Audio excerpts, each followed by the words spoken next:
How you guys doing today? Here we are again for another episode of Far From Home.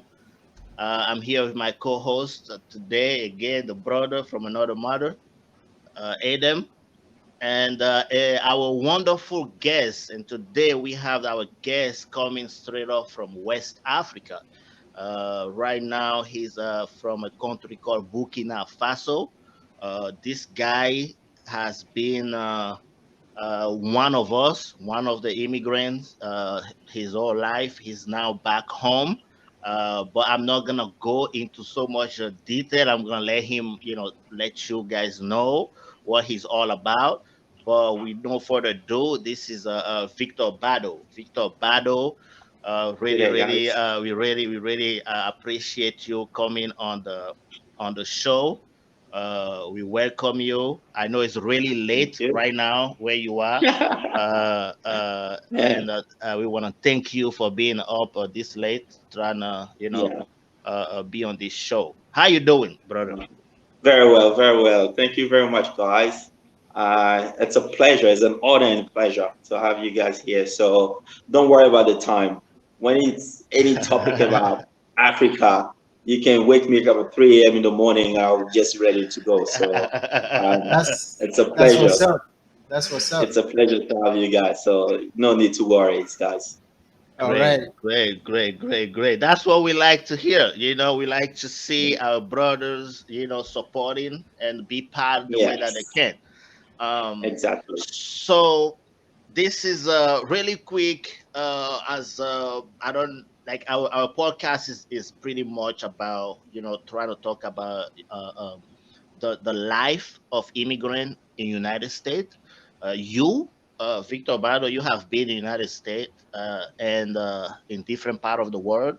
Uh, Today you back in Burkina Faso. Can you please you know so we already know your name, but what do you do in life today? So what is your name? Can you introduce yourself to the audience and say a little bit about what you do uh, currently in your life? Okay. All right. Thank you very much, guys. So my name is Victor Bado. Okay, I am from Burkina Faso, first and foremost. You'll probably hear when I'm speaking and eavesdrops on some maybe Australian accent, but that's because I firstly born in Ivory Coast. So I'm a citizen of the world. I was born in Ivory Coast, which is in West Africa. From Ivory Coast, I went to the States from middle school and to college. And from then, I spent some couple years in Senegal. And from Senegal, I moved to Australia. Okay. So basically, I've studied throughout my whole course. I've done a Bachelor of Science, I've done accounting, and I finished with a Bachelor of Project Management. Okay. So basically, what do I do now? I'm an entrepreneur. Okay. I'm Okay. an entrepreneur. Okay. Nice. Maybe why? Because I think I've reached a point in my life where I believe that I understand a concept, a basic concept of a market, a basic concept of a need of a market. And I think with the plus that I have from studying overseas and being blessed to travel around the world, I think I can bring a little bit plus. And I always have that immigrant mentality. It's going to a greener land to be able to do something better. Funny enough, I was able to travel enough to realize that the greener pasture is actually done in Africa for me. Okay, That's right. That's so right. basically now, this is what I've done. So I've always been business minded. So I'm always, even no matter where I am, I'm always thinking about how I can make a little plus, how I can make myself known. And by doing that, I'm realizing it's more of a passion for me. It became a passion, and I love the hustle and the bustle. I love having ideas, sharing ideas, growing ideas, failing in ideas as well. Okay, to be able to stand where I am right now. So basically, that's a bit of my journey from where I've been and where I intend to go. But right now, I'm currently in Burkina Faso, which is a country that I've been residing for. I mean, I would say back and forth for the past 5 years. I will make sure every 6 months per year, I do at least 2 trips. Okay. And I think once we go more into details about businesses, why it's important, then I'll probably elaborate more on that. And then, so right now, I have a company called NEWVOGEN. And then NEWVOGEN was actually born, um, it's a son of COVIK. Mr. Victor, you were talking Yeah. about your company, and you said that it was built during the COVID time, right? It Yeah. was Yeah. COVID or it was COVID? Okay. Let me rephrase it again. So basically, about, I would say about 8 years ago, Yeah. actually about 8 to 10 years ago. So with my mates from the university, we created a company called COVIK, which is KOVIC. All right. And Thanks for the clarification. exactly, before we get everyone scared. And basically, our main goal was basically into outsourcing into mining. Okay, because as I mentioned, Burkina Faso was growing into the mining industry, especially gold mining, but they didn't have any experience. So what we needed to outsource workers, we needed to outsource materials. And since Australia is one of the leading country in mining, so basically we're lucky enough for them to go through us to do some purchasing orders for any materials, any spare parts for their companies.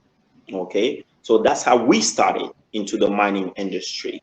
Okay, being into the mining industry, you have to understand that you needed to evolve. So we came to Burkina and we opened NEWVOGEN. NEWVOGEN in English, which is new gene. So basically, in French, it's nouvelle génération. So nouvelle génération, if you cut it, which is I'm it not trying to cut you off, which is like a new generation in English, just so that exactly, the audience understand. exactly. Okay. Exactly. So we're able to play with the phonetics of the word. So it comes to NEWVOGEN, basically. And that's the company that we have in Burkina Faso, basically. Nice. And coming to Burkina, we're still into the mining sector, but we decided to broaden up a bit. We open a mining sector, we open a biomedical sector, and the third sector we open an agricultural sector. So NEWVOGEN is a group of all those three, basically. Interesting. Great. Yeah. That's a really great That's initiative. Yeah. Yeah. That's I'm really Yeah. impressed. I Yeah. must say you did a lot of good stuff over there. That's very Yeah. impressive. That's really impressive. Yeah. Hmm. Nice. So, So yeah. I mean, Adam, you wanna go with the next question? I Uh, have a ton of questions going on my mind right now. Yeah. This guy is exactly what we're looking for. This is right. Hmm. really a So, very good show. here's a where I want to transition this question to. So, Hmm. um, first of all, where did the idea of creating this business came from? Like, how did it came up to your mind? Because you know, the reason why I'm asking that is because people need to understand how entrepreneurial mind, and Hmm. especially African immigrant mind, thinks, right? We're Hmm. not just out there because we want to leave our country and stuff like that. We Yeah. go out there, we learn, and our mind somehow genuinely just start Hmm. creating, right? Hmm. And Exactly. so I want you to tell the audience like how this idea of putting this together came to you, like if you can, Okay. So thank you very much, Latif. So basically, this is the way um, well, I wouldn't say my brain because I'll try not to generalize it. Um, Whenever, as an immigrant, whenever you go somewhere, I will speak for myself. The Mhm. first objective is to be able to make money. So the hustle starts right away. It doesn't matter at which level you come at the middle school. I went there when I was in middle school, and I already started thinking about making money. Okay. Once you get to high school, so that mentality, that brainstorm of hustling, like we said in America, starts really early. Now, put in mind that when you are fortunate to leave Africa to go to Europe or to America, you go with a bag on your shoulder. Either we like it or not, we are being grown up into the family that lives as togetherness. We live as a community. So you're not going to be sent somewhere and you're thinking that, okay, this is going to be better for me and I'm going to stay. You're always thinking that, hmm, there's always something that I need to help. You are not obligated to, but it comes with it because that's what we see around growing in Africa. It's already inculcated in us, it's already part of us. So whatever we do, we're always thinking that, oh, there's always some sort of help I need to bring back. This is the mentality I grew up with. And this is the people that I have around me. This is how they taught me how to raise. You see, when you ask me that question, I remember with my dad, when my first time coming to Burkina from Ivory Coast, my dad was selling tires. And right away, I needed to learn that, well, if I want some extra pocket money, I need to bust in those tires and bring it out the garage and try to help him sell them. And like it was huge, it was having containers and containers. So the hustle mind is started quite early. Now, it becomes as you grow, you evolve. Now it becomes a niche because you want to do everything. Your brain is like, I can do everything you want to do. But now you have to understand that how can I be efficient? What can I really do with what I have studied and the network of people that I have to be more efficient? So the ideas of always wanting to build something at home has always been there. The issue is how will I be able to come back home and probably start slumping? That's the issue. You see, so Yeah. to to be an entrepreneur, I think it's one of the most challenging things ever. Oh Because yeah. if you look at the divorce rates in part for entrepreneurs, is most likely be the highest after the minors. Because everyone will tell you, whenever you start in a business, about 80% of entrepreneurship fail. But you have to be able to take that challenge on. You have to be able to say, well, if it's 80% that fail, I'm going to be part of the 20% that succeed. You see? So it becomes a battle from the beginning to understand that, you know, my brain always need to work because I need more money because I have a vision. I want to change certain things. I want to change certain mentality, which is a bit difficult to do. But you start quite early to say, okay, I need to be into the business world. Either we like it or not, either you work being a capitalist where you can make enough money to make a difference, or you decide to be a communist where everyone shares whatever they have to do. So depending on what you want to achieve in your life, you have to understand where you are standing. So as an entrepreneur, you always need to be able to realize where can I make more money. So to understand what you're saying is like this mentality come from a hustle really young at a really young Yeah, age exactly. by seeing how your dad was hustling Mhm. already in Africa, Yeah, and this was exactly. something that Exactly. intrigued you, right? Because people in Exactly. here in United States think the hustle is just here. We don't know any Mm, hustle before we come here, right? no. And so we want, it's good for people to understand that African Yeah. people know hustle. You know what I mean? From Yes. Africa before they come here. You know what I mean? What hustle Exactly. really is, and that's really, I think that's a really good way of and explaining that. and also one thing that I also catch when you said when you was talking is uh, no matter how far you are from your country, you have a duty that you need to come back and do something, because you have seen everything around the world, and you know Exactly. that with all of those knowledge you can't just keep it for yourself. You need to come to Exactly. the motherland and say, hey, what can I do to help? i think Just i think add it's a kind of, little bit. Just add whatever you learn. Just put Exactly. your contribution Yeah. to the Yeah. motherland, Oh, right? okay. exactly. And this is exactly the way it works. You see, if you take any greater power, from Europe, to America, to Asia, you get immigrants coming in. The question asked is, what actually happened to those countries where those immigrants left and came over? So we are being blessed to go somewhere. Now, Exactly. when you reach at a certain point, you realize that I can actually do better from where I actually left, from my origin. Because what I've learned, I'm not going to be surprised to so many things. And then this is actually the biggest challenge we are facing in certain African countries. Being able to bring an intellectual property that you learn overseas here, because Yeah, we that's a are big into a challenge. system that everything needs to be redone. But it's not going to be done in the click of a finger. It's not possible. Right. It's not possible. So we have to get that all out of the mind. It's not possible. But what Nice. we have to realize is the little that we can bring, it's going to make a difference. Either you like it or not. Either That's you a like that's it a or not. good point. Yeah, that's a very You good know, point.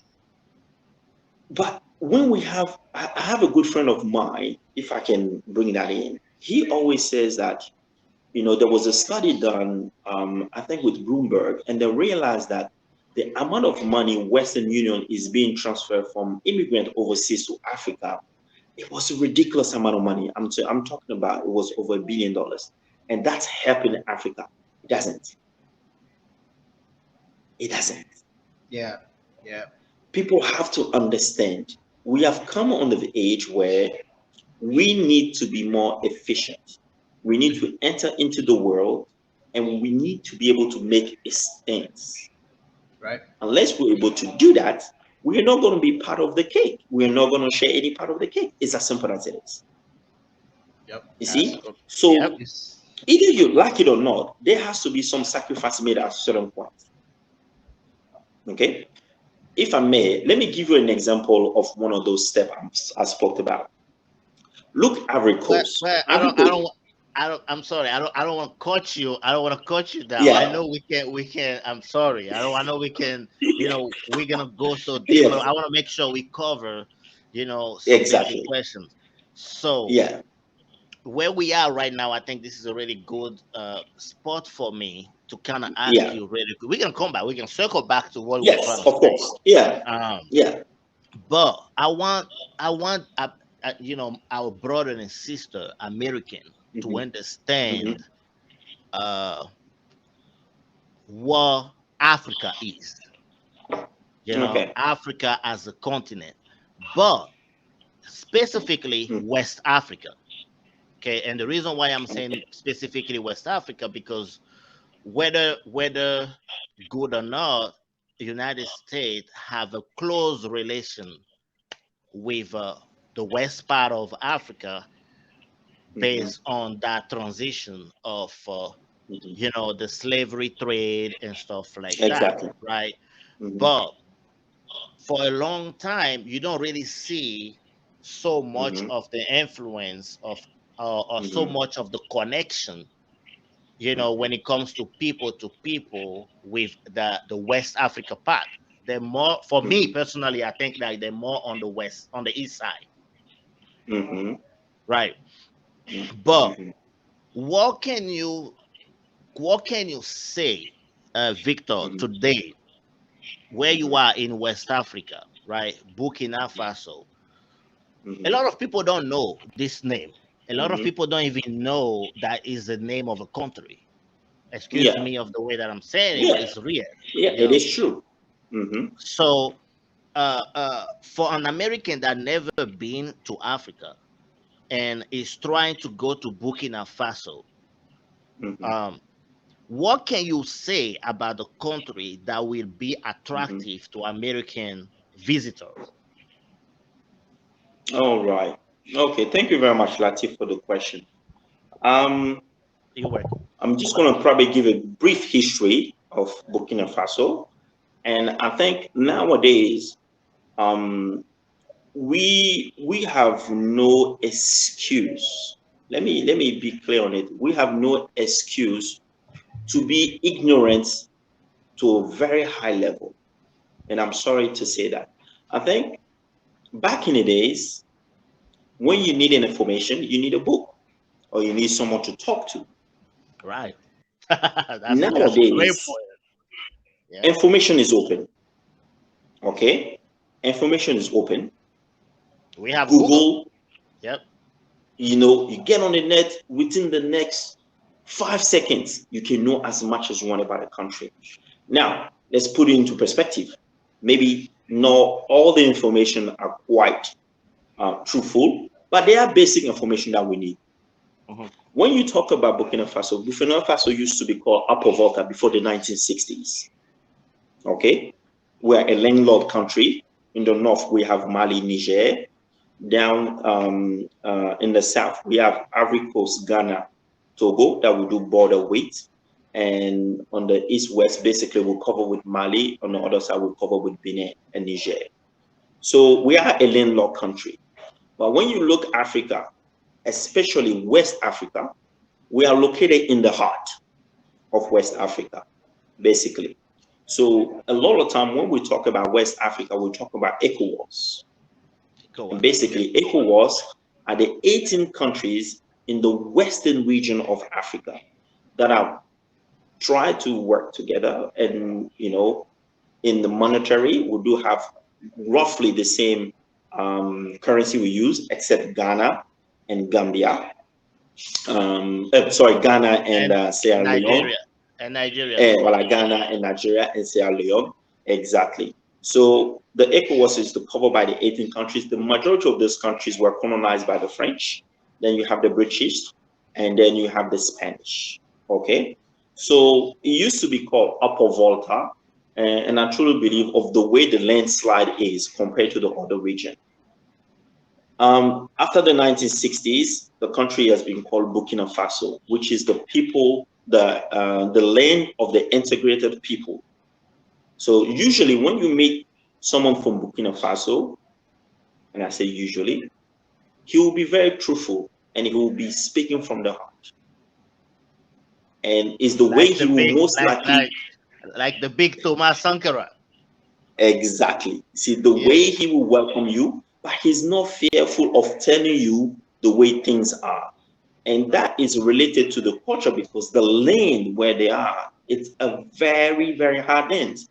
So people have the authority when they speak to you, but they have people of integrity. So you will say Burkina Faso, which is the land of integrity. And we went through a kingdom which still exists. There's a king called the Moro Naba. And the Moro Naba basically who he is, he is the king of the Moshi. The Moshi, which is the biggest tribe in Burkina. Just offside, the Moshi tribe doesn't actually come from Burkina Faso. The Moshi tribe comes from Ghana. Okay?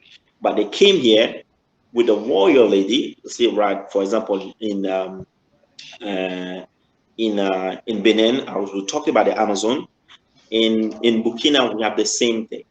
We're talking about a Trojan horse, which is called the Yenenga, okay, which was led, the revolution back then was led by a woman, basically, Hmm. okay. Can you So, and repeat? from there now, Can you repeat that okay, name again? okay. So basically, Yelenga. during The this, Yelenga. yeah, Yeah, I Yenenga, know. I just want to make sure that we got it for the audience. exactly. So it's called the Yenenga. So you can actually go on Google. Hmm. One easiest way to find it, we have one of the biggest film festival in Africa, which is called the FESFACO. and you realize that the trophy that's given to the winner is exactly the representation of the Trojan horse called the Yeneng. You said the Okay. fest. How you call that festival? Really quick. FESFACO, the Pan African Festival, Festival Pan Africain de l'Afrique de l'Ouest. Cool. Okay. The FESPACO, FESPACO. So, you have the Cannes in France, you have the, what you call it, in the Emmy in the States and all that. And then in Burkina, you have the FESPACO, which is the only, now other countries are trying to have, but that was the only cinematography festival we had in Africa, basically. Okay. So this is how the country came about. We have roughly about 47 different dialects in the country. So the main one is called More, spoken by the Moshi people. Okay. Then after that, we have the Jula that's speaken by the people from Bobo Jula. So, and my tribe, I am Gurushi. And the Gurushi tribe is, we originally came from Egypt. But from Egypt, we were actually in Burkina. We were the first, we are the autochthon of Burkina Faso. Then when the Yenenga came, the Moshi tribe came, they pushed us only 100 kilometers from here. So my actual village is only 100 kilometers from here, because coming with the mentality of the Akan, which is basically the Ghanaian mentality as warriors.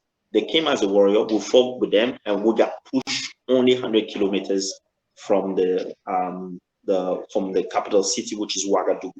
So we used to be in the center, but we got pushed away. Basically, that's a little bit of the history of Burkina Faso. But you cannot talk about history of Burkina Faso without talking about the great Thomas Sankara, which is, the Cuban have the Che Guevara, we have Thomas Sankara. And I think if you talking about any ideology of being a revolutionary, he was the greatest example. He was the greatest example. And this is a very fascinating story as well, because Thomas Sankara took power, I think he was only 23, but he came with ideology that was quite unbelievable. And I think if we had the opportunity, maybe the country would be where it is. But again, you have to realize something that, with great, leaders come always, there's always a downfall. And unfortunately, he was killed by his best friend. Okay. And he even said it, the only person that can kill him has to be his best friend. He killed him. And as everyone knows, was Blaise Compaoré, who took power for 18 years in the country. And after the 18 years, again, the Burkina people, the people of integrity, they got fed up and they said, you have to go. And he didn't believe, but they kicked him to the curb, basically. So I try to touch on bits and bits parts about political issues and things like that. But usually when you talk about Burkina Faso, I think the first thing that will come in mind will usually be Thomas Sankara, because of his ideology and what type of person he was and what vision he had, not only for Burkina Faso, but for the whole West Africa. That's what made him special. Yep, Yeah, I that's mean, that's true. yeah, Okay. growing up in West Africa, like Thomas Sankara was something we learn are learning. I know we Mm. all learn it at school, and he was really a really good revolutionary guy Yeah. that Mhm. fought not just for Mhm. Burkina Faso but for Yeah. Africa in general. Exactly. So just to make sure that people that are listening understand, when we talk about Burkina Faso, we're talking Mhm. about authority Yeah. people that has authority, they have Yeah. integrity. Um, Exactly. uh, but as far as the like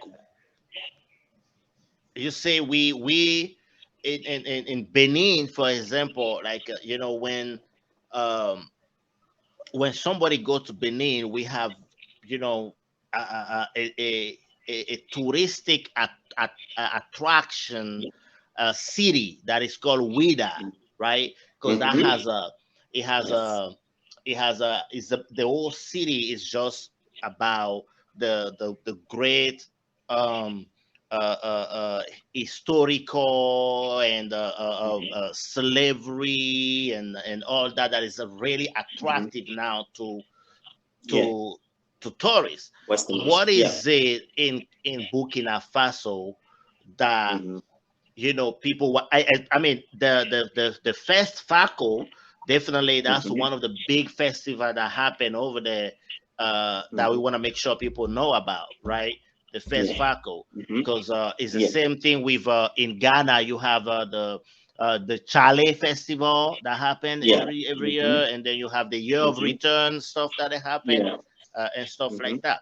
But in Mm-hmm. Burkina Faso, we want to make sure people understand FESFACO is Yeah. people that are really into movies and trying to find, Exactly. they have idea that they want to go create a movie in Burkina Faso and stuff like Mm-hmm. that. FESFACO will be, the moment that you want to Exactly. go look at that, you want to probably tell us later the dates and the time that happened so that the audience know about Yeah. it. But beside that, what is it that Exactly. as a a tourist To do in coming Burkina. to Yeah. wanted to discover Burkina Faso, what is it that will attract them again? Okay. Um, when we talk about FESFACO, if I can add up a lot of Right, things as right. well, there's another festival called the CIAO, which is SIAO, which is SIAO, le Salon International de l'Artisanat de l'Afrique de l'Ouest. Okay, That also is one of the major festival we have in the whole continent. okay. Okay, so not everyone has that. So we also have that, and those two festival happen every Yeah, so two you years. host that. You host that. That's In Yeah, the Oh country yes, hosts yes, the country hosts it that. every 2 years. Okay, and then you can definitely obviously once you want to get more information about it, I'll probably give the next date and things like that. And it's a big festival, so you get 2 weeks, literally 14, 15 days. Most of the school are closed. I only go for half a day, and in the evening we get the population to go out and really Wow. enjoy. Okay, that sounds fun. Okay, Yep. and yeah, so it's actually really good. And basically, what they both happen in Ouagadougou, but at the same time, in the little outskirts of town, we have few other things happening because Ouagadougou cannot be the only place that's hosting all those movies, all those art craft. So exposition and things that are goes around. Mm-hmm. Okay, we Burkina we are much into culture. Okay, we are much into culture, and you can always go, for example, near Bafora, which is the western part of the country, and they have beautiful waterfalls. All right. Okay, you want to go on a safari there, you can go on a Oh, safari hey, there. we got the You safari. know, We share the safari with the Benin. We got a Pinjari safari right there. Yeah, yeah, yeah, yeah. Okay. you know, people do come go on a safari. You can go camping because you get a chance to actually be one with nature. Okay, and that's basically on the eastern part. On the northern part of the country, it's very dry, so they don't do much, pretty much on the northern part. But I'm sure there's always a land side. The best part about it is there's every town in Burkina has a cultural spot. Let me give you an example. The second biggest city here, it's called Bobo Dioulasso. If you go Yeah. to Bobo Dioulasso, we have a sacred river where you can see some fishes that really no one can kill. They're quite massive, actually. They're quite huge, you know. And then you have mosques that are more than 1,000 years old that are still there for people to pray. So those are landmark in Bobo Dioulasso that you cannot miss. You cannot miss. And let's say you want to go to Banfora, like I mentioned, you want to go and see the waterfall. There's always ways to get down there and be able to do so. You see what I mean? Exactly. Yeah. If you go to, where I'm from in Kudugu, what is Kudugu well known about? Kudugu is well known for the biggest festival of pork. Sorry for those who don't eat pork, but if you like pork, it's probably you have the biggest festival there for people that like to eat pork. You see what I mean? So, so basically, in each region, in each area, we do have a specialty. You know, so um, the country, obviously, throughout the year, you need to pick your season to come. This time of the year, we are into the rainy season. So obviously, it rains more. So if you want to go for a safari, it is okay. It's probably not the best time, but it is okay. You know, the reason is okay because obviously the animals will do come out. It's easy to see the elephant, the monkeys, and whatever whatsoever, the antelope, and so on and so on. And you can go hunting. It's not a massive pastime, but I do believe that people even were coming from the set to go hunting. So they do allow it a bit, but it is being regulated. So it's not, you know, thinking that you can go and hunt a lion or whatsoever. No, you don't really do that. But I think they do allow people for a leisure time to go for some hunting as well. Um, I don't really think I'm missing much, but very easily when you come into the country, there's always something to do, you know, because we are much related to our culture. So we'll always do something with the culture where we can have, you know, one of those open markets where we're selling just art craft. You see what I mean? So there's Mhm. always something happening, something to do, basically. So for one like to touch on that one more really quick one question on that subject is like, okay, so people for that like a nightlife per se, right? Mm-hmm. I always say I love the whole continent. I haven't been to the to the everywhere in the on the continent of Africa, but I know Yeah. for a fact that West Africa is known for the party area, right? For people that Yes. like Mhm. party, like enjoying and Yes. stuff like Yeah. that. Um, Exactly. Mhm. what is the nightlife look like, and also accommodation area, like are people Okay. are Mm-hmm. people are people now into Airbnbs? uh Mm-hmm. are they how is that going over there, like is this the like a Yeah. 5-star hotels and stuff like that? Mm-hmm. I know there's some great Mm-hmm. hotels, Yeah. but we need to let people know, because that's Yeah. Hmm. Yeah, definitely. There is hotels. There is 4-star, 5-star hotel, 2-star hotel. I think when it comes in terms of accommodation, it's not an issue. Airbnb, it's growing extensively here. You I know, think that's um, that's across Africa in general, yeah. is the So speaking of you that. know, there's areas where obviously you'll be advised to probably stay in. But I think Airbnb is sort of the way to go, especially if you're lucky enough to have a guide. You see, if you're lucky enough to have the guide, and there's always, sorry, you can always get a guide because the country is so used to visitors that you can always and easily get a guide. That is not really an issue at all. You can always get a guide. There's hotel. Some people prefer the hotel. Some people prefer the Airbnb. Everything is sort of available, you know.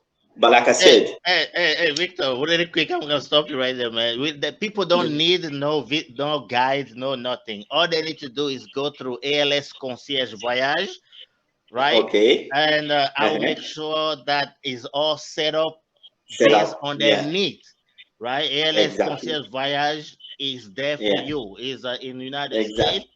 Yeah, it Yeah. makes sure that you get the proper Hmm. accommodation based on your need in Exactly. Burkina Faso. Indeed, So indeed. I'm Do just not I'm just forget I'm just yeah, I'm just putting that commercial to over there that. real quick, so that Exactly, exactly. it, That's fantastic. You know, you definitely got to keep that in mind. And the it's funny enough because I was able to. I mean, I'm always say I've been lucky enough to travel in all those countries in West Africa. The party life never changed. Some I would say if I'm not gonna create any issues to try to grade which one's the best, which one is probably the best, but they're all good. They're all good. I think one thing in West Africa, I don't know, maybe that will be one of our weaknesses. We do enjoy life. When someone is born, it's a it's a joy. When someone died, it's another joyful moment. So we never had a blunt moment in our life. So the party life is just a normal thing for us. And there is some amazing places.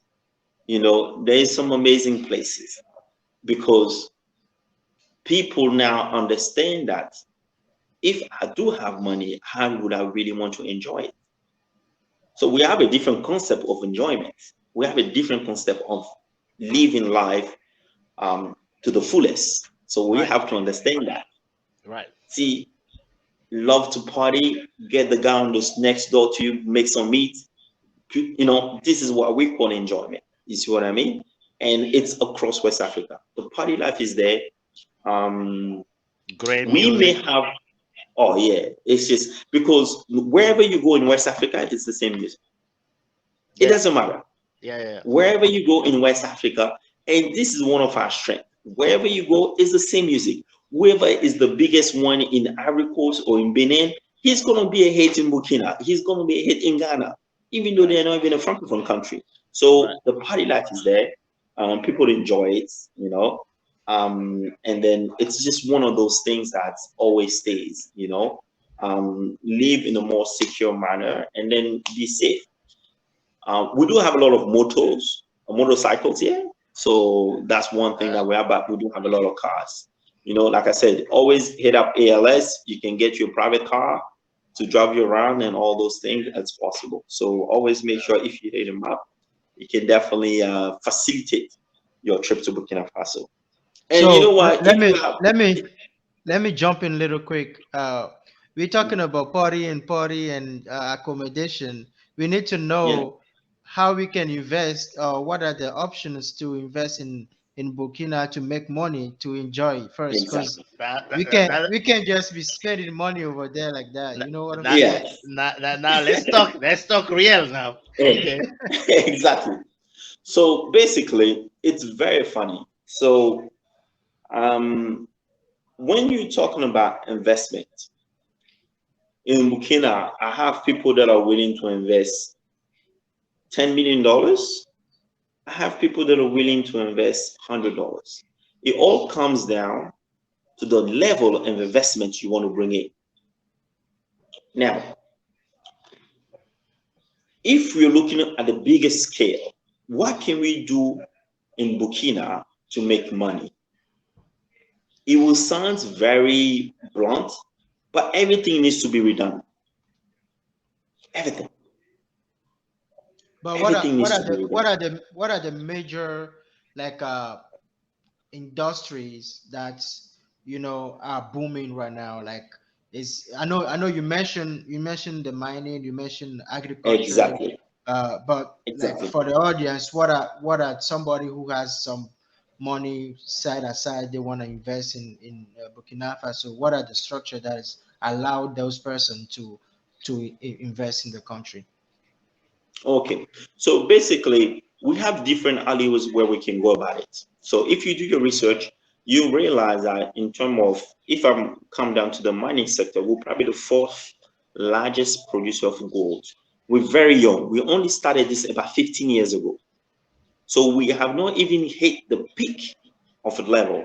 So I'm talking about major investments. So most of the mining company here are owned by Canadian, Australian, and Russian. Okay, because they were allowed to come in and do the work and realize that none of them is at a loss because we did not even realize we have that much gold.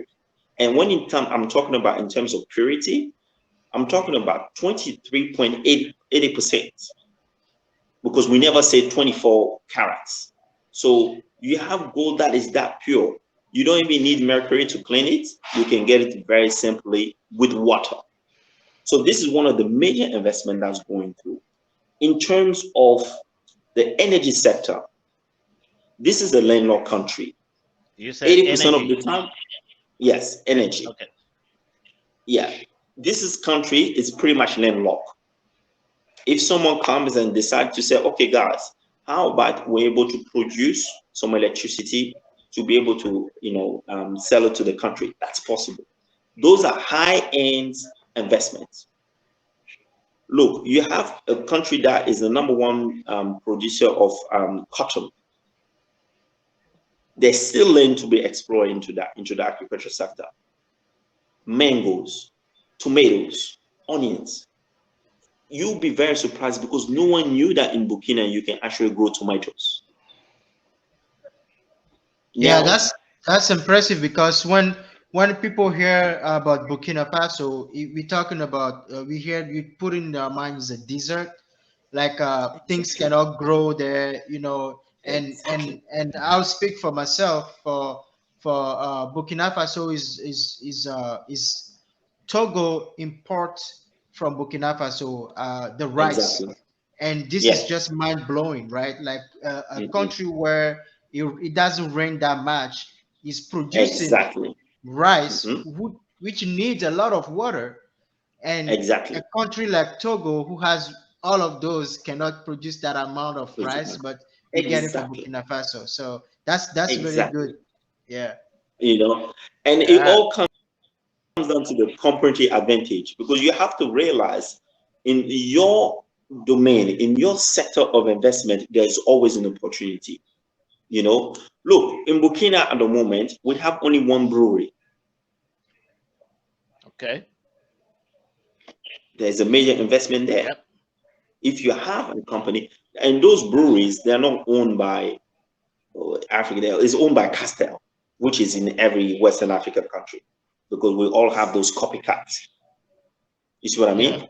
There, that's another alleyway of an investment that can go. You see what I mean? Right.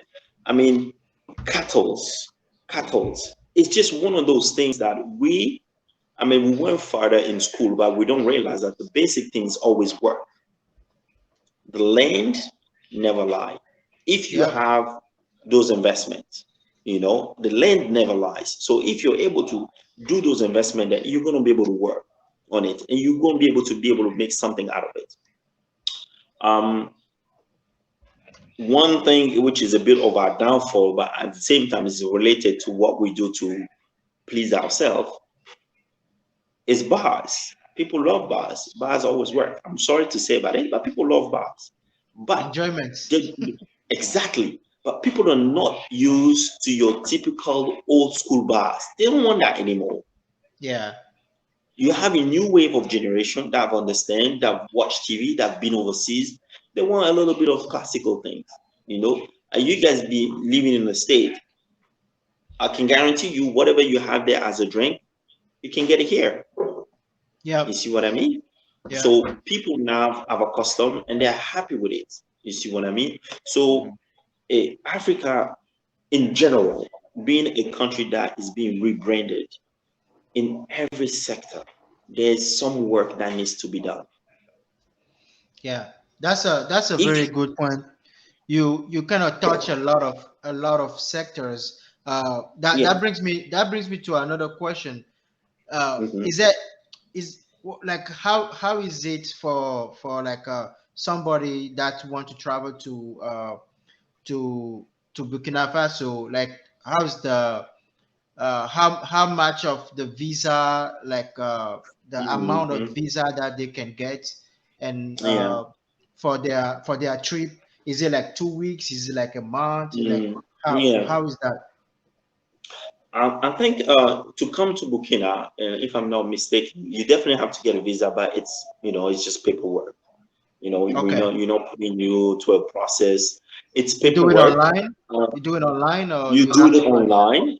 Okay, You do it online, but I do believe you can also get it on arrival. But most people okay, like it to do online, but you can get it on arrival.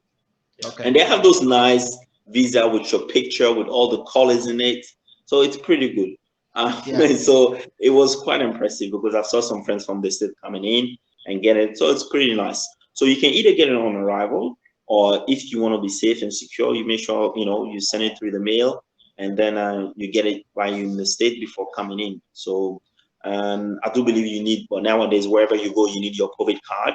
So just make sure yeah, you have your COVID card, get on the flight, and off you go.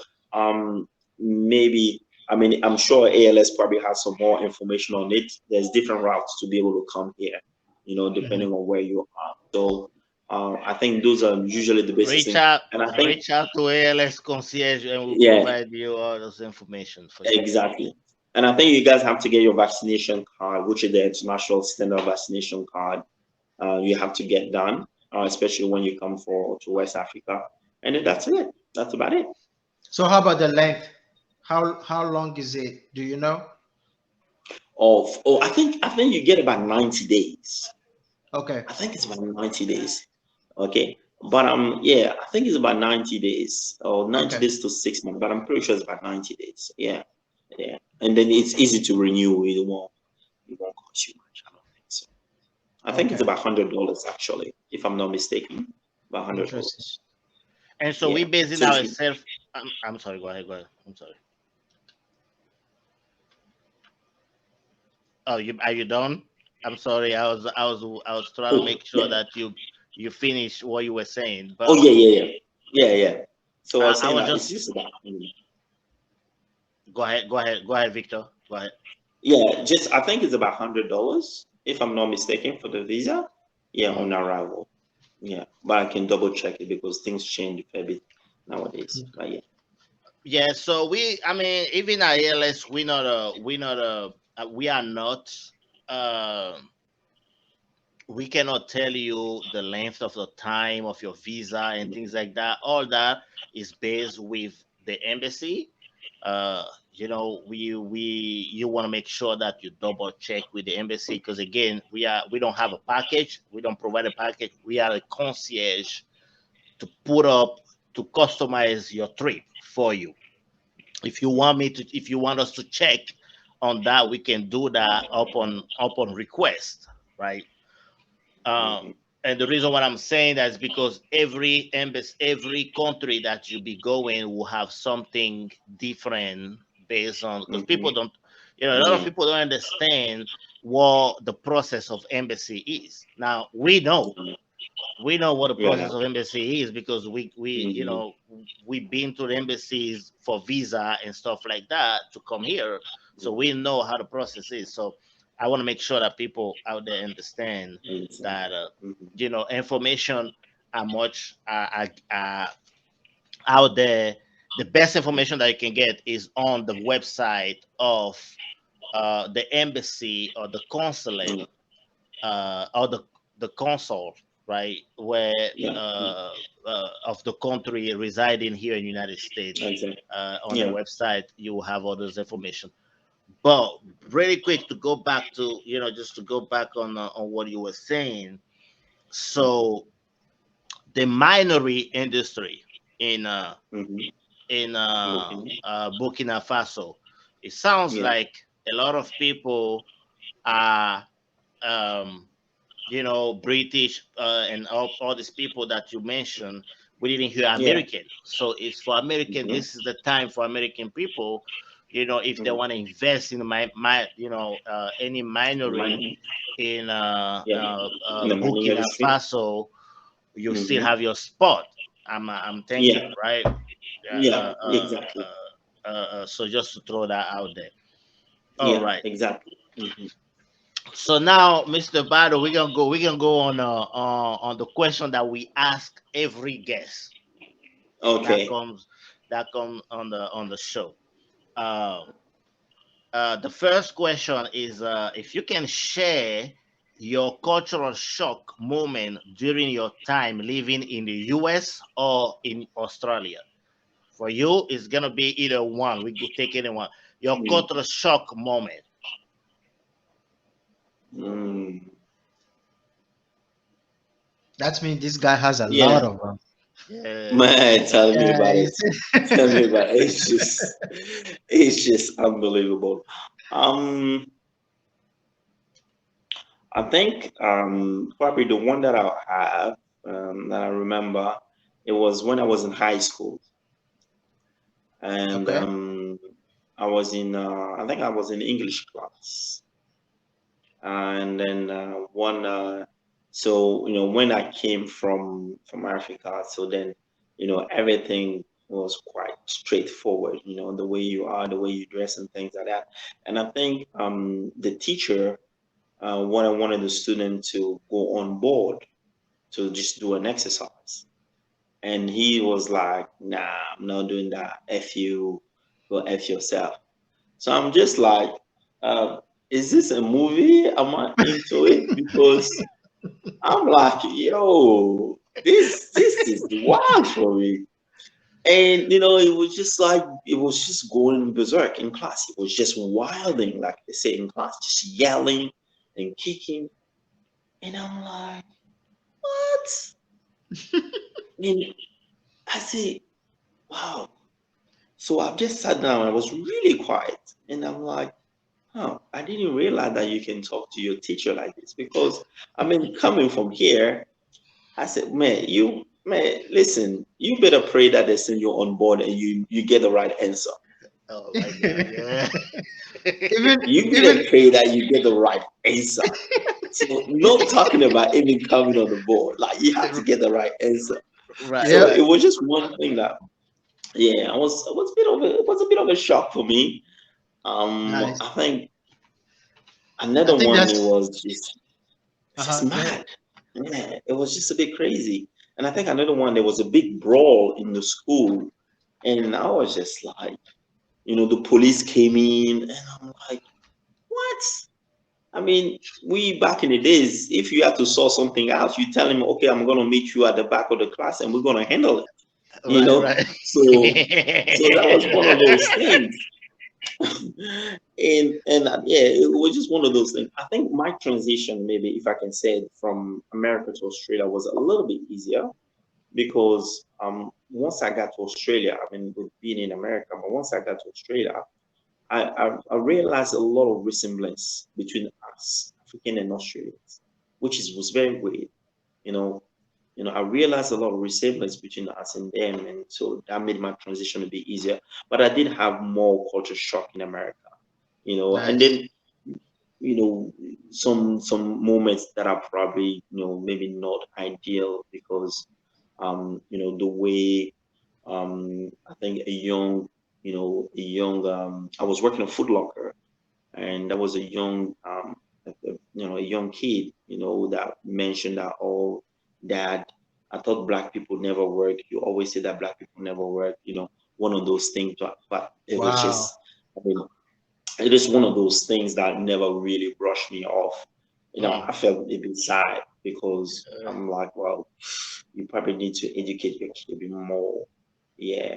And I think, Yeah. yeah, those were probably one of those things. It's just, the transition part goes a fair bit, and when you come in, everything's on the go. You have to realize you have to get up, you have to, you know, you're not being babysit in Africa, but you realize that you'll be more flexible. Once you get there, you're on your own, you Mm-hmm. know. Mm-hmm. And I got there quite early, so for me, I was just like, like I had a so-called cousin, but he didn't want to hang out with me because my pants were not baggy enough. Like I wasn't wearing you know, those oversized shirts. You see what I mean? But it Yeah. took me a bit Yeah. of time, you know. By the time Yeah. I got to Christmas time, yeah, my name was out there. So there, but it's part of the transition. So oh, it was Yeah. Yeah. Interesting. good. uh, Interesting. That's a good you, story, man. That's a you very good got you story. got a second question? You want me to ask the second question, Adam? Yeah. Yeah. Go ahead. Go ahead. So the second question. Here's the second question. The second question is, what was the worst thing that happened to you while you were living either in United States or Australia?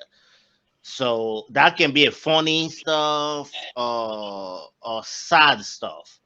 Because when we, as an immigrant, when we immigrate from our Mm, country and then we somewhere, uh, uh, we there's some situation where we see ourselves and we cannot do anything, right? Uh, uh, yeah. and it can be funny or it can be Hmm. sad. Mm, well, what is this? I had I, I was in a town called Pittsfield, Massachusetts. So when I was a state, I spent much more time in Massachusetts, right, on the East Boston, Coast. Boston. Yeah, exactly. Okay. Yeah. So I actually went to school in a place called Worcester, Worcester High. Um, I would say high school was, it was, in the early 90s. So it was very back and forth. We rocking, everyone is in the gang or whatever. So but I think I came up with my head as an immigrant. I'm like, well, I don't really want to get involved in it. But I think one of probably the saddest thing was I have one of my mates, one of my friends, that was actually living across from me, and he was originally from Ghana, and then I think that was we're in 12th grade. We're just almost getting to the end of the year. I think everyone was ready for college and stuff like that. Mm-hmm. And I think I went away. My mom came for my graduation, so went to Chicago to visit my sister and stuff like that. And I think the worst experience for him getting shot, you know, Oh um, no. when I came back. And then, yeah, it was quite devastating because we had a group of three. It was the three of us. And I think that was one of the things that very bright student as well, very bright student as well.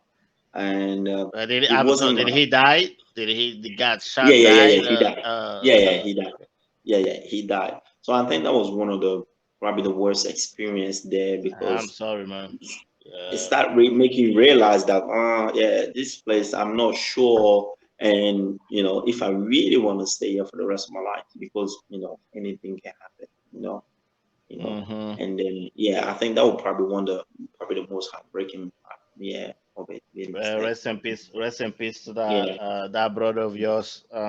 yeah, But that would transition to go to this third question that I have. Is like, have hmm you ever second guess your decision to go, whether in United States or in Australia? Like, have you ever said that now you in Burkina Faso? Like, yeah. have you ever hmm second guessed your first thought of even trying to immigrate into United States or uh, Australia? Australia. Yeah, it's actually this is a very good question, right? Put it this way. I mean, when I came to Australia and to the state, I came quite young. So I don't think I think I was more um uncertain of the unknown. So I was going to the country where in my head was big and Tupac. You see Mhm. what I mean? So I was going, I wasn't thinking of anything else. I'm like, yo, yo, yo. You see? So I went at a quite young age, so that maybe did not get me prepared to certain things. Right, You see what I mean? right. So being there and living there, that's when I started second guessing myself if I wanted to stay here. And that was after 9/11. The country was coming berserk. I was like, oh, do I really think that this country is going to make, or maybe is there a Great Depression coming and things like that? So I always try to foresee things and think about certain things, So when the share market dropped and everything came into Black Friday, I was like, I saw that coming, which is very weird. I remember I was talking to one of my mentor, which was my accounting teacher. It didn't make sense to me. So that's what made me retrieve back to Senegal. And I said, well, I need to get out of there. So while everyone else wanted to go to America, I was like, don't think that's my first choice. So right away, I started thinking about Canada. Oh, maybe I need to go to Canada because I was believing that the greener pasture in America was fading away.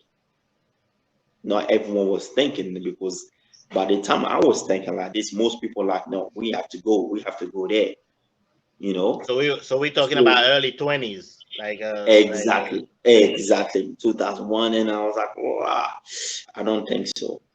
But then I realized that I don't want to deal with the cold anymore. Otherwise, I was going to go to British Columbia. I'm like, nah. I don't So blame you, man. Yep, yep. right away, I'm like, well, what's wrong with Australia? And then that's when I went in there. When I got to Australia, which is going to probably answer your question, in 4 days being in the country, my mom called me, rest in peace. And she asked me, "Oh, Yeah. so no, the place is very far. Like, are you gonna stay there or do you want to come back?" And I told her straight away. I said, "Mom, I'm loving this place. Took me 4 days. Wow. I'm like, if there's any place I'd rather stay, this is the place for me." Did you And go in that's the why. summertime or what? No, because in Australia it doesn't snow. So throughout the year it's a tropical weather, Got it. you Got it. know. What do you mean? And Like the whole the whole year? yeah, it Are you either talking about rains like or 70s all year? no, we go 100 easy. We go Really? 100 degrees easy. Yeah. Well, Because a lot of people. I see those mountains and stuff. I was thinking maybe No, no, it doesn't. it can get If cold. there's one part of Melbourne in Victoria area. If it rains, it doesn't snow. It snow on really on top of the mountains, which is Table Mountain, no more than 10 days a year. So right now, But this is the winter season. okay. So for Okay. us, it rains. It either rains, so there's no snow in town. It doesn't exist. So So it rains.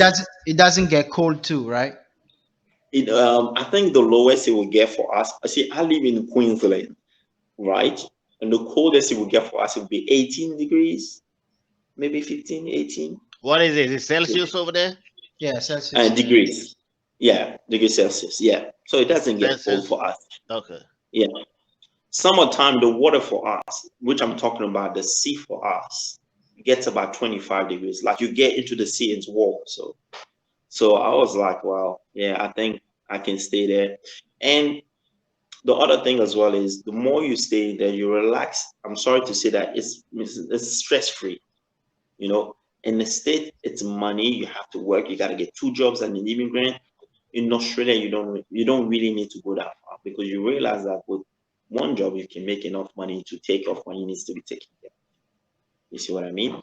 And then Interesting. so the transition was quite easy, and then just a lovely place to be. So it made So it much easier people were nice and straight away, more. There's no straight away, there's no and shooting all very over the close. place. Like, doesn't exist because the first thing people ask you, where you from? Africa. When you say, "Oh, I'm from Africa," funny thing is they'll say Africa is a big continent. Where are you exactly from? Oh, this is the So exact opposite here. coming back to where you were saying, when I was in the States, I didn't even tell people I was from Burkina Faso because it was too complicated for them. I had to Yeah. tell them I was from Ivory Coast. You see what I mean? Yeah. Or I Ghana. had to tell them, They or they Ghana. know It's, Ghana, they know mhm, Africa. They're on Nigeria. exactly, Nigeria. Or Yeah. Nigeria exactly. So, or Yeah. Kenya. Yeah. but at the same time, also is as I grew older, I realized that wait, in your curriculum, no one talks about Africa. See, if you go to high school in the state, you realize that everything is self-centered in the country, in the continent. So they don't talk about Africa. So compared to when you come to Australia, which is an immigrant country, they make you realize that, well, there's different part of the world, there's different continents, you know. So when you get someone that wants to know more about your culture and know more about where you're from, the mentality is different. Hmm. You see? That's right. So That's that's right. one of the pinpoints I can just put in those two countries. Right. It's a very That's a really really good Victor. mhm. I love the way that you you you you just dig into those questions and Mhm. give us the really good answers and explanation for our audience. I Yeah, really really like that. yeah. And again, we want to make sure that is it's probably almost 2 o'clock in the morning or 3 o'clock in the morning where Yeah, you are right 2:30. now, Yeah. and you're still up there talking with us. We Yeah. appreciate Yeah, that. I really I gotta appreciate No, that, no, Victor. no Really worries. appreciate I got Anytime, guys. two more questions for you, right? Yeah. The Hmm. next question is, what made you decide to go back home to Burkina Hmm. Faso? What make you decide to go back to be like, okay, you know what? This time, Yeah. I just look at you. Look at you. Look at the smile that you have, man. You're over there. You know, it look like you have your own house. The nice Yeah. breeze. You're over there Yeah. chilling. What made you have this decision to say, okay, I want to go back home now? I don't know if you're gonna be there for the Yeah. rest of the time, if that's a Mhm. definitive decision, Yeah. or it's Mhm. temporary. But right now, what Yeah. make you make that decision? Okay. So thank you very much for the question. That's a very, very exciting question. You know, you always have to take into consideration a vision. As an immigrant, you go where there's a green pasture, where there's opportunities. But you have to always realize it doesn't matter where you go, you came from somewhere. Hmm. If if you have the opportunity to improve the standing of living of a place, you do your little part and you go, you pass away, you move on. Now, let's get a bit theoretical here. You had the Greece Empire, you had the Europe, World War War, World War II, the power shifted, went to America, rise of the American, we loved it, we're part of it. The power moved and shifted to China, particularly Asia, but China. Then we had COVID. So we realized that basically the only place where we do the most of our production has been affected. So everyone is starting to pull left and right to realize what can I do as a country to sustain what's happening. As much as we do have issue with the logistic because everything was coming from there. Hmm. Now, each power continent had its time. So I always believe in circular power. What I'm trying to say is what? Either you like it or not, the next powerful continent has to be Africa. It doesn't matter the way you want to say it. Now, I mentioned a bit earlier, this is a massive cake. But if you're not careful, you're not going to be part of sharing that cake. You have a continent that has over 54 countries. They have every single mineral resources in the world. What do you think is going to happen next with people Oh, that are oh, intellectuals? oh! Really quick. I'm gonna add something really Mhm, quick to where you are, because this is really deep stuff you're talking about. And mhm. also the youngest um, Growing growing generation generation in across the the world. whole world right now. Exactly, exactly, exactly. Which is a major economic point. Yep. Now, it Yes, doesn't sir. matter what study or what martial law of theory you study, you realize that either you like it or not, Africa is the next big thing. Is the future. It's even coming too quick that people may not realize it. Yep. It's coming way too quick. Hmm. The question is, the Western countries are saying, what part can we grab now to be able to sustain in this power? All the donation we had throughout COVID, give you an example, donation, donation. But the African president is like, so why do we need to get donation? Why can we not produce our own vaccines? What stop us to do this? Yep. Look at the big saga that came beyond COVID. I don't know if you guys were aware of it. We didn't have COVID. We had, but we didn't have. Let me try to express on that.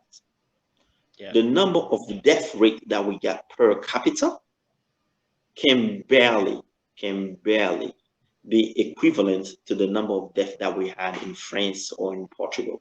You just pick one country in Europe, can barely. Now, some people can say it's God given. Some people will say It's a shift of power. This is what I believe. Yeah. It's a shift of power because we didn't have enough people that died of COVID. So that population that is growing, it's gonna keep growing. The statistic shows that we have within the next 5 years, we're gonna have the youngest and strongest youngest population in the world. We're gonna overpass China. Yeah. That's a fact. So either you like it or not, you either join the trade wagon or you're gonna fall off. It's gonna happen. There's nothing we can do about it. The issue that which I go in different debate about it is, are we ready to be able to sustain it? Some of the Western countries are saying, no, we are not ready. It's a lie. It's a blood lie. I'll give you an example of a country of Ivory Coast. What makes Ivory Coast with the fastest growing GDP? Because those are statistics that no one's really talk about. Because no one wants to really know the real actual fact of what's happening in Africa. You go in a country like Ivory Coast, which is the #1 producer of coffee and cocoa. I don't know since when I think Colombia or Brazil came the #1 producer of cocoa. It's not possible, Yeah, but that's what people say. most chocolate coffee that we drink over here Exactly.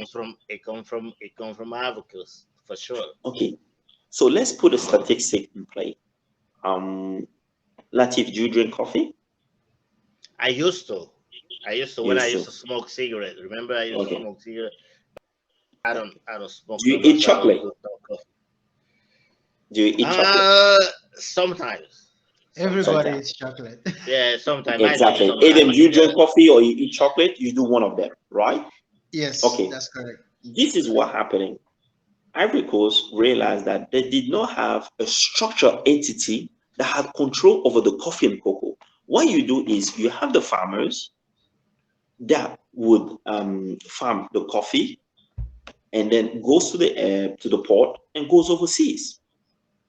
Mm-hmm. So how do you make money out of it? No, because the coffee that you just produce, they will tell you to buy a kilo for $1, while we end up buying how much is a bar of Max bar, maybe 50 or 60 cents. What does the farmer gets? He gets nothing. So they've created an entity to say, you know what, we're gonna organize our coffee. We're not gonna take it straight to the port. It's gonna be regulated. We're gonna put laws in place. Manufacturers in home. It's coming. When Ivory Coast did that, and I was having an exchange when I was in Ivory Coast about one of them, look what they've done. They've decided to go on strike for 2 weeks. So when they went on strike for 2 weeks, what is actually happening? They are taking back the power of exporting cocoa. But doing that, you're gonna understand the whole world is gonna start shifting because we're not getting cocoa. What's gonna happen? Mhm. Oh yeah. Oh yeah. You see what I mean? And Yeah. that's exactly how we're going across. Now we're saying that, oh, the best chocolate comes from Switzerland. Everyone Mm, knows about it. But yeah. what do you actually call chocolate? Is it actually the seed that's been sent to you, or the fact that you have grinded it, put some sugar, and say you have the best chocolate? The mentality is changing. The people that went overseas, plus the people that are on the ground, are On the ground. working together to Yes. understand that it's not gonna be no, it's not gonna be like before. You're not gonna tell me that, oh, I'm gonna tell you how much you're gonna sell your ton of cocoa. No, you cannot. I have to set my price. I have to calculate every single cost that I go through before I can sell you my cocoa. It's Yeah. not gonna go to the French Forex exchange and they're gonna have the share goes up and down while they're not producing cocoa. The revolution has started, the mentality is changing. This is what made me understand that I need to come to Africa. I need to be part of sharing the cake. Man, Because, this is very inspirational, man. This yeah, is deep. because This is deep. if we don't do now, we're never gonna do it again. Yep, Now, that's true. look at Dangote. Yep. There's not a lot of buzz about Dangote because he's not maybe American, he's not European. But guess what? He is the number one. Let's keep that in mind. He is the number one richest black man in the world. But Mm-hmm. he doesn't get that much exposure African, because African black men yeah, to make to. Yep. he doesn't get that much exposure because maybe his passport is not blue. When I mention blue, it's because maybe he's American or European. No, his achievement, it's by far. Look, the second person that comes after Dangote, the gap in billions of dollars is imaginable. Guess what he's done? He bought 10,000 hectares to produce tomatoes. Yep, yep. Now, guess what? Do you think those tomatoes are going overseas or they're going to stay in Africa? People don't know. They're like, oh, he's just producing tomatoes. That amount of tomatoes that is going to be producing is not even enough for Africa. Yep. Why will he send it overseas where he can sell it in Africa where he knows that the people will eat 3 times a day? The opportunities are massive, they're huge. So, us coming in Africa, we are bringing a plus, but we are looking where maybe there can be improvements. We're not saying that we're coming to change everything. No, we're looking where, guys, here we can actually improve this. Why not try that? So, certain governments go all the way overseas to look for intellectuals to bring back home. Tell me, what do you think? We share ideas and then we decide to grow. It is happening everywhere. It is happening everywhere because now you have enough intellectuals to make a difference. It's as Yeah. simple as it is. So that's what made me drive to Africa. It's not easy. It's not easy, but you have to realize that at the end of the day, nothing is easy. Oh Yeah. yeah. As But an this, entrepreneurial mind thinker, you gotta take. yeah, Nothing is gonna be easy for you. Any step that you're gonna make is gonna be a challenge. It's gonna be a risk. So it's not easy. Yeah, I see what you're saying. you're gonna get mad. You're gonna want to bust people down, but you're gonna realize that once that gate opens, it's just gonna be you. Yep. It's gonna be you. That's it. You know. Awesome. So that's what made me do the leap. You know, it made me do the leap because there's so much to do, so much to do, so much to do in Africa. All right. Opportunities are there. Well, Victor Bado, I couldn't thank you enough Yep. for covering all this subject and Yeah, giving us great explanation and giving great explanation yeah, to the audience. Unfortunately, everything that is good had to end soon. yeah. Uh-huh. But we have to end this, and it was such a pleasure having you Yeah, in this platform. I promise you that I enjoy particularly, and all this content that we have shared was yeah, great. I promise you that we be going coming back to you because Definitely. there's Definitely. a lot of content That's that a need to lot. yeah, be that Yeah, need to be that's a lot. covered. What do you think, yeah, Adam? Yeah, you said it all. I mean, I wish I can spend more hours here over and over, yeah, just yeah. dig into your brain and pull everything out and you know sharing everything, Yeah, man. Yeah, this is yeah, this is very great content, and I believe it's yeah, very informative for the yeah, audience and for me personally too. I've exactly. I've learned and yeah, thank you, man. I really appreciate Yeah, it. This is yeah. great. Yeah. All Yeah. right. So for people, um, Mm-hmm.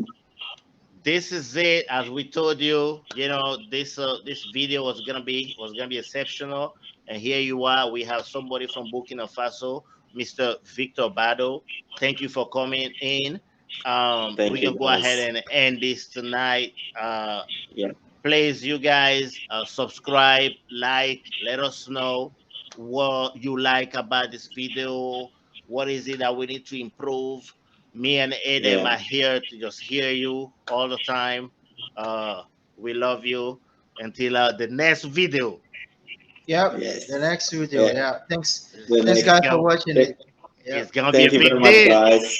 It's Yeah. going Thank you. to. Thank you very much, guys. Thank you All so right. Thank much. you so much, Victor. See you. Thank you. All right. Bye. No worries. Cheers, guys. Anytime.